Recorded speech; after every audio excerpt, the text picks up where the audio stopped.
কাছে এসো যদি বলো, তবে দূরেই কেন থাকো। কিছু জুটি থাকে সময়ের হাতে আঁকা, হৃদয়ের পাতায় গাঁথা। সেই সাদাকালো দিনের পর্দায় যখন সিনেমা শুধু বিনোদন ছিল না, ছিল ভালোবাসার ভাষা, সময়ের প্রতিচ্ছবি আর সংস্কৃতির নীরব প্রতিবাদ।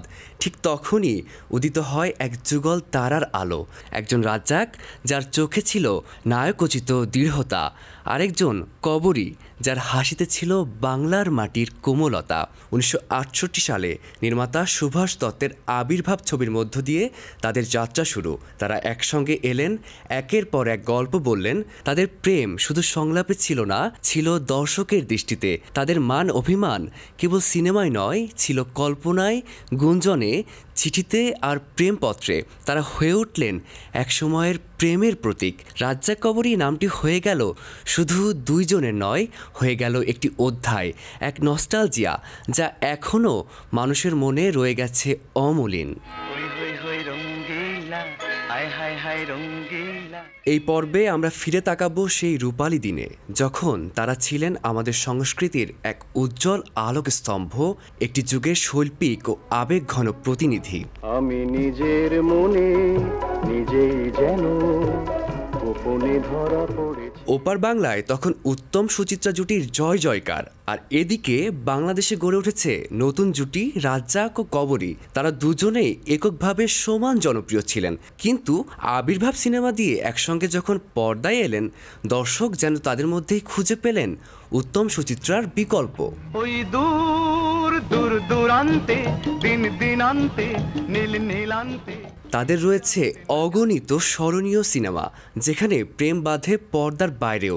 রাজ্জাক ও কবরী অভিনীত সিনেমাগুলো ছিল কেবল কাহিনীর বিন্যাস নয়, ছিল বাঙালির মননে, প্রেমে ও সমাজচিত্রের প্রতিফলনে। তাদের প্রতিটি সিনেমা যেন হয়ে উঠেছিল হৃদয়ের এক প্রান্ত, যেখানে দর্শক আশ্রয় নিত ভালোবাসা, স্বপ্ন ও প্রতীক্ষার আশায়। ভালোবাসার পিঞ্জরে বন্দি করে নিবে তারে।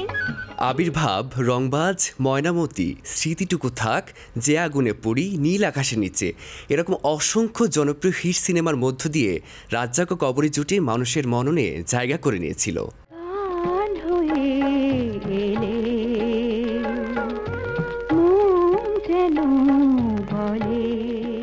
একবার 80-র দশকের শুটিংয়ের সেটে কবরী অভিমানে রাজ্জাককে বললেন, যেখানে যায় সবাই আগে আপনার নাম নেয়, রাজ্জাক কবরী, আমার নামটা যেন হারিয়েই যায়।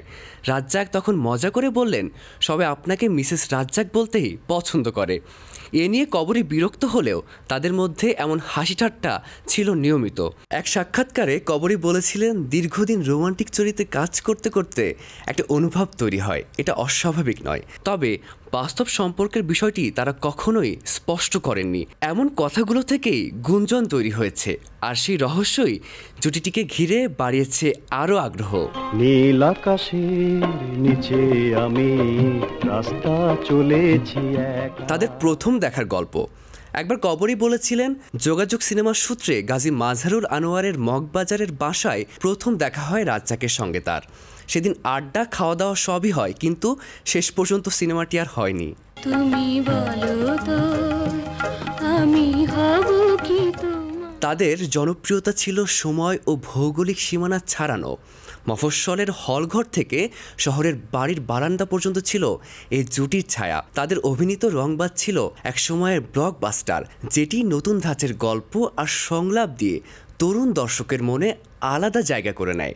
কবরী এক সাক্ষাৎকারে বলেছিলেন, ময়নামতি দিয়ে তাদের বন্ধুত্ব গড়ে ওঠে। এই বন্ধুত্ব সময়ের সঙ্গে আরও পরিণত হয়েছে। কখনো সেই সম্পর্ক দর্শকের কল্পনায় প্রেম হয়ে উঠেছে, আবার কখনো গুঞ্জনে পরিণত হয়েছে। তবুও বাস্তব জীবনে তারা ছিলেন একে অপরের প্রতি শ্রদ্ধাশীল, পেশাদার এবং আন্তরিক। এটাই একজন নায়ক ও নায়িকার মধ্যকার পরিপক্ক সম্পর্কের নিদর্শন, যা আজকের প্রজন্মের শিল্পীদের জন্য শিক্ষণীয়। বাংলা চলচ্চিত্রের ইতিহাসে অনেক জুটি এসেছে, কিন্তু রাজ্জাক কবরী ছিলেন ভিন্ন। তাদের অভিনয় ছিল যেন হৃদয়ের অনুবাদ। সংলাপগুলো হয়ে উঠেছিল জীবনের উপমা। যে ভালোবাসার তারা পর্দায় ফুটিয়েছেন তা বাস্তব জীবনের ভালোবাসাকেও সংজ্ঞা দিয়েছে। তাদের একটি হাসি, একটি অভিমানী দৃষ্টি কিংবা একটি সংলাপ সবই আজও গেঁথে আছে দর্শকের মনের গহীনে। তুমি প্রথম আমায় গো।